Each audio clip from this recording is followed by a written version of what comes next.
Hi బావా. Hi అంకిత. మామయ్య లేడా ఇంట్లో? లేడు బావా, నాన్న పొలం కాడికి పోయిండు. సరేగాని అంకిత, ఎందుకు అట్లా ఏడుస్తున్నావు? ఏడవకు. నాకు ఇప్పుడు అర్థమవుతుంది బావా, నేను ఎంత మిస్ అవుతున్నాను. అప్పుడు నేను పెళ్లి చేసుకుంటా అన్నప్పుడు నేను పెళ్లి చేసుకుంటే అయిపోయేది బావా. ఇప్పుడు నువ్వు దాని గురించి ఎందుకు మాట్లాడుతున్నావు అంకిత? అయిపోయింది కదా, దాన్ని వదిలే. నేను కూడా ఏం కావాలని చెప్పి చేయలేదు.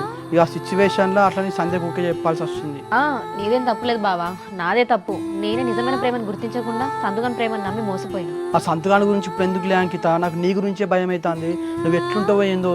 ఏం కాదు బావా, నేను ధైర్యంగానే ఉంటా. కానీ నా వల్లనే కదా ఇదంతా జరిగింది. ఏం కాదులే అంకిత, ఇప్పుడు నేను మామ అత్త అందరం కలిసి నీకు మంచి సంబంధం తీసుకొచ్చి చేస్తాం. నువ్వేం టెన్షన్ పడకు. అయినా నేనంటే ఎప్పుడు నీకు హేటే కదా. అట్లా హేట్ చేసినందుకే ఇప్పుడు బాధపడుతున్నా బావా. అయినా నా టెన్షన్ ఏం తీసుకోకు, నేను బాగానే ఉంటా. నువ్వు సంధ్యని మ్యారేజ్ చేసుకుని హ్యాపీగా ఉండు. ఒక్క నిమిషం అంకిత. హలో సంధ్య. హలో అన్వేష్, ఒక గుడ్ న్యూస్. మా అమ్మ గ్రీన్ సిగ్నల్ ఇచ్చింది మన పెళ్ళికి. ఏం మాట్లాడతానవే? ఏం చేసినవే? మీ అమ్మ ఎట్లా ఒప్పుకున్నది? అట్లే 2 రోజులు తినకుండా ఏడ్చుకుంటూ కూర్చుంటే ఎవరు ఒప్పుకోరు చెప్పు, అందుకనే ఒప్పుకున్నది. మీ అమ్మ నువ్వు తక్కువదానే కాదే. మీ అమ్మ దగ్గరనే గిన్ని ప్లాన్ చేసినామంటే రేపు పెళ్ళైనాక నా దగ్గర ఎన్ని ప్లాన్ చేస్తావో. ఫస్ట్ మన పెళ్ళి కావాలంటే మీ అమ్మని మామని తీసుకొచ్చి మా అమ్మతో మాట్లాడించి పిల్లగాన్ని అనిపించుకో. సరేనే, నేను ఇక్కడ నా మరదల్ని కలిసి ఇక్కడ కూడా మొత్తం అంతా చెప్పేసిన. ఇక్కడ కూడా లైన్ క్లియర్ అయిపోయింది.